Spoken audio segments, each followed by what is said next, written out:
जो एक योद्धा होने का कर्तव्य निभाने के लिए इस कुरुक्षेत्र में पधारे हैं। मैंने सदैव अपने बड़ों से सीखा है कि कोई भी कार्य आरंभ करने से पूर्व बड़ों का आशीर्वाद अनिवार्य है। और मैं अपने सभी भ्राताओं की ओर से पितामह आचार्य द्रोण के साथ सभी बड़ों से आशीर्वाद देने की प्रार्थना करता हूं।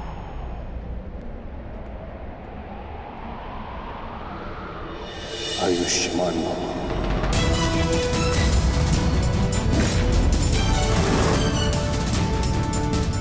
तुम्हें अपने पराक्रम का फल प्राप्त हो युधिष्ठिर।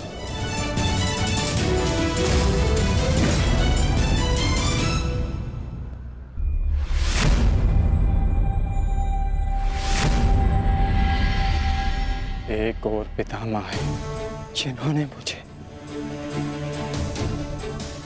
जीवन का मूल्य समझाया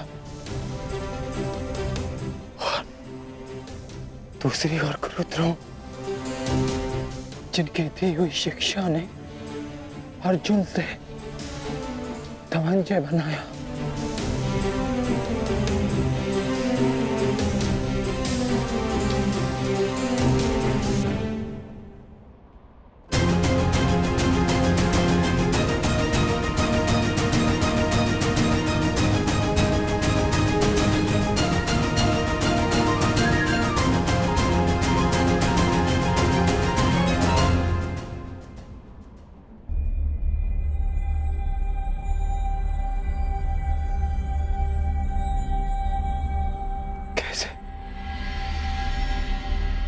कैसे कैसे प्रहार कर पाऊंगा मैं इन पर?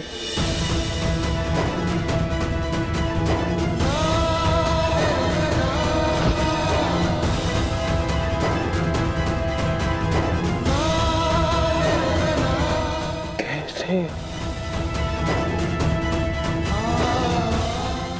कैसे प्रहार कर पाऊंगा इन पर?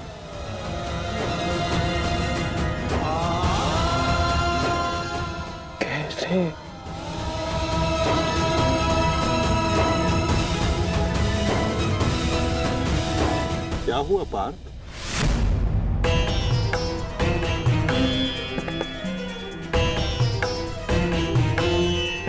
मेरी आपसे विनती है माधव,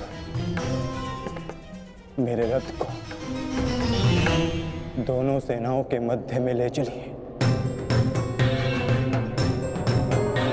संजय। जी महाराज। संजय, अपनी दिव्य दृष्टि से देखकर बताओ कि कुरुक्षेत्र के युद्ध में तत्पर मेरे पुत्रों और पांडवों की सेना के मध्य क्या क्या हो रहा है। जो आज्ञा महाराज।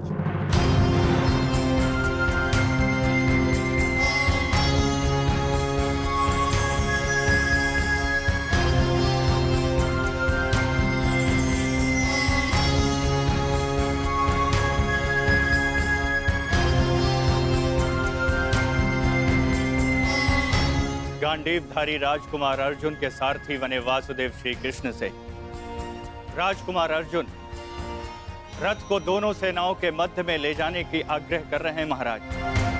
परंतु क्यों पार्थ? ये समय तो दूसरे पक्ष की सेना को तहस नहस कर देने का है। फिर क्यों तुम रथ को दोनों सेनाओं के मध्य में ले जाने की विनती कर रहे हो? युद्ध से पूर्व मैं दोनों सेनाओं का निरीक्षण करना चाहता हूं। क्या तुम वही अर्जुन हो पार्थ जिसे लक्ष्य संधान के समय पेड़ से बंधी चिड़िया की आंख के अतिरिक्त और कुछ नहीं दिखाई देता था? और आज वही अर्जुन पूरी रणभूमि का निरीक्षण करना चाहता है। बड़ी विचित्र बात है। हाँ माधव,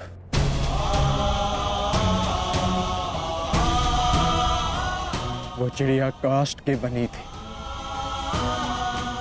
परंतु जिनसे मैं युद्ध करने वाला हूं वो रक्त, अस्थि और मांस से बने मनुष्य हैं।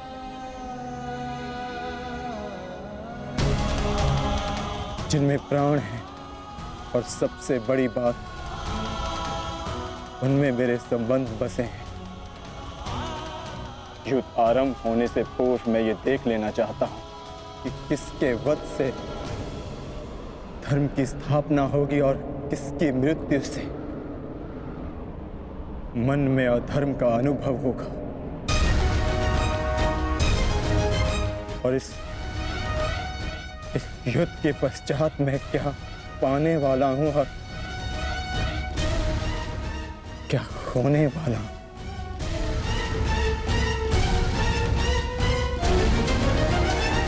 तुम एक योद्धा हो अर्जुन, और तुम यहां अधर्म का बलिदान लेने आए हो, या स्वयं को धर्म पर बलिदान देने के लिए। और एक बलिदानी क्या पाएगा क्या खोएगा, उसकी गणना नहीं करता। बात मेरे बलिदान की नहीं है माधव। इस युद्ध में सहस्त्रों के प्राण दांव पर लगे हैं और मैं ये निश्चित करना चाहता हूं कि कुरुक्षेत्र में मैं अधर्म का नाश करने जा रहा हूं या फिर धर्म की हानि भी करने जा रहा हूं। नाश और निर्माण की शक्ति केवल विधाता के पास होती है पार्थ।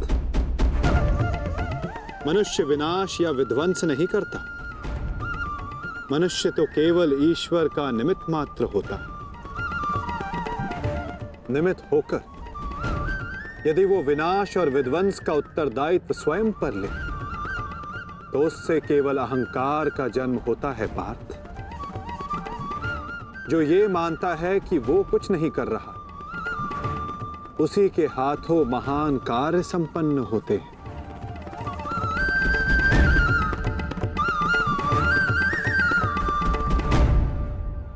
परंतु मैं तुम्हारी कामना अवश्य पूर्ण करूंगा पार्थ,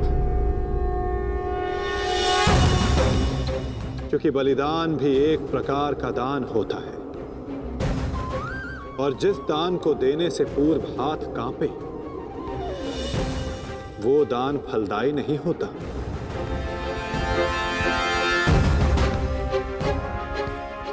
आओ पार्थ, मैं तुम्हें युद्ध भूमि के मध्य ले चलता हूं।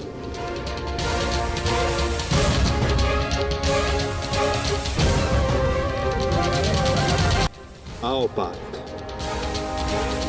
मैं तुम्हें युद्ध भूमि के मध्य ले चलता हूं।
जिस प्रकार तुम कर्तव्य और कर्म के मध्य खड़े हो, उसी प्रकार तुम अब दोनों सेनाओं के मध्य खड़े हो पार्थ।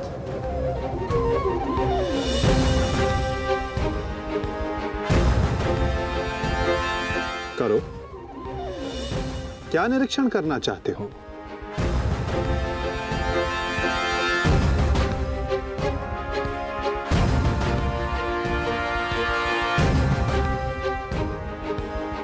क्या हुआ पार्थ? ऐसा कौन सा भाव है जो तुम्हारे मन को विचलित कर रहा है? ऐसा कौन सा प्रश्न है जिसका उत्तर तुम्हें नहीं मिल रहा? यदि पूछोगे नहीं तो उसका समाधान कैसे पाओगे पार्थ? मैं जानता हूं तुम यही सोच रहे हो ना कि क्या यह युद्ध अनिवार्य है? क्या इतने योद्धाओं का वध, इतने जनों की हानि अनिवार्य है? क्या ये सब कल्याण के लिए है भी या नहीं? है ना पार्थ? यही विचार मेरे मन को विचलित किए जा रहे हैं माधव। क्या वास्तविकता में यह युद्ध अनिवार्य है? क्या राज्य, धारा, संपत्ति, ये सब पाने के लिए अपनों का वध करना धर्म है? क्या एक योद्धा का यही कर्तव्य है? बताइए, उत्तर दीजिए माधव। और अधर्म की ओर कौन? मैं तुम्हें अवश्य दिखाऊंगा।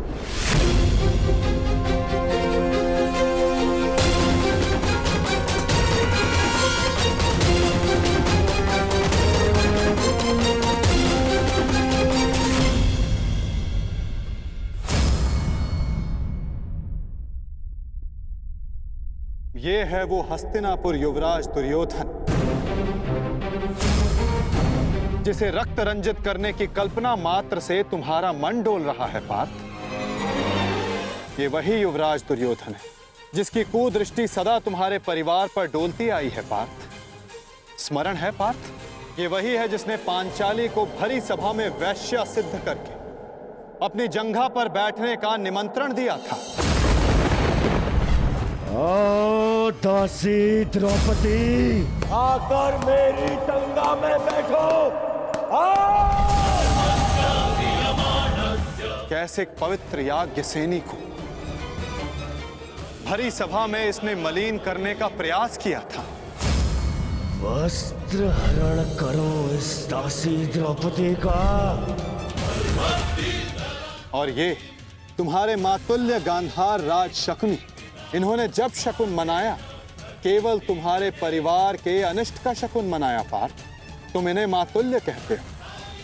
मातुल्य का अर्थ है जिसे मां के तुल्य समझा जाए। और तुम्हारे इन्हीं मामा ने तुम्हारी माता को वारणा व्रत के लाक्षागृह की अग्नि में भस्म करने का प्रयास किया पार्थ।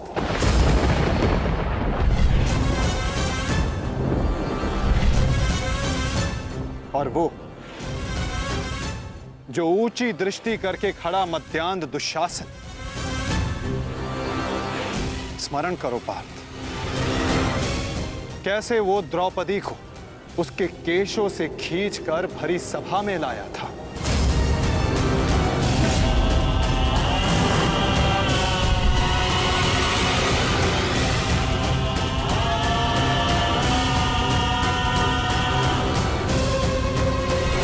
कैसे याज्ञसेनी को भरी सभा में निर्वस्त्र करने का प्रयास किया था इसने।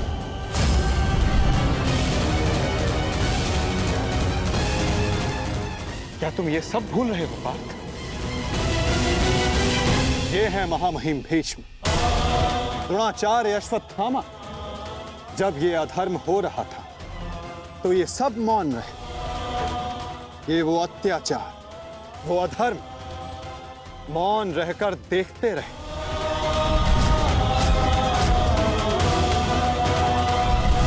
स्मरण करो वो वनवास, वो अज्ञातवास जिसने तुम्हें तुम्हारा पौरुष त्याग कर बेहनल्ला बनने को विवश किया।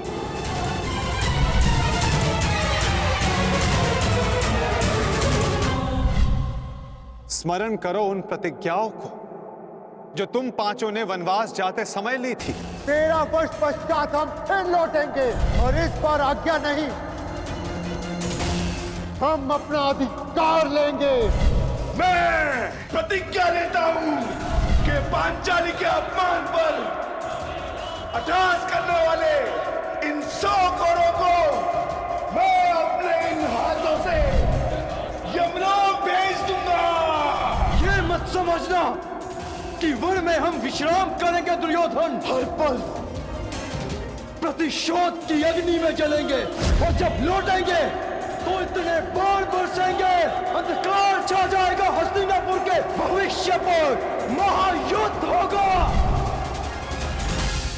जिस प्रतिशोध के लिए तुम सब ने 13 वर्ष तपस्या की, आज उस प्रतिशोध की अग्नि क्षीण हो गई है। जिन अस्त्रों को तुमने इस युद्ध के लिए सहेजा, क्या उन अस्त्रों को संधान करने का संकल्प तुम्हारा हृदय त्याग चुका है पार्थ?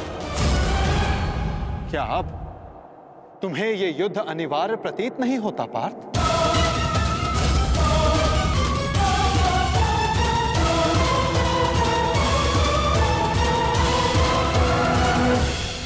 तुम्हारा मन उसके लिए व्याकुल नहीं? जिन अस्त्रों को तुमने इस युद्ध के लिए सहेजा, क्या उन अस्त्रों को संधान करने का संकल्प तुम्हारा हृदय त्याग चुका है पार्थ? क्या अब तुम्हें यह युद्ध अनिवार्य प्रतीत नहीं होता पार्थ?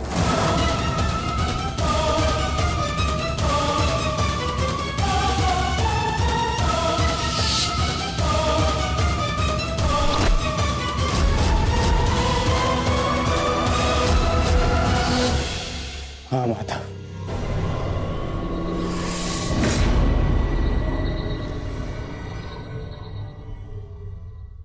ये युद्ध अनिवार्य है। तो फिर तुम व्याकुल क्यों हो पार्थ?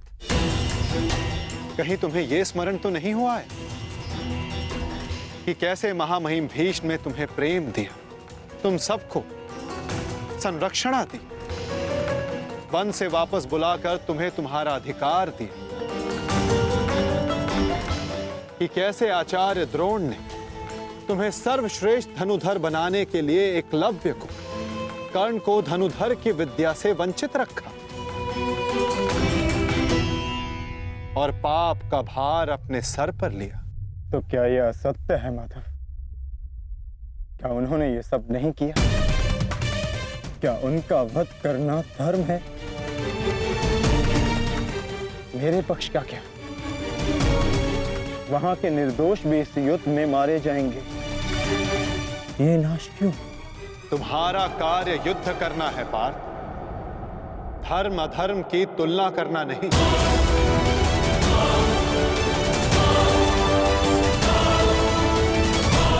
और केवल विपक्ष ही नहीं, तुम्हारा स्वयं का पक्ष भी तुम्हें दुर्बल बना रहा है।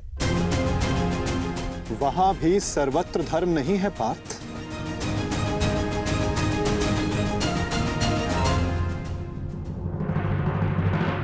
आओ, मैं तुम्हें अपना पक्ष दिखाता हूं।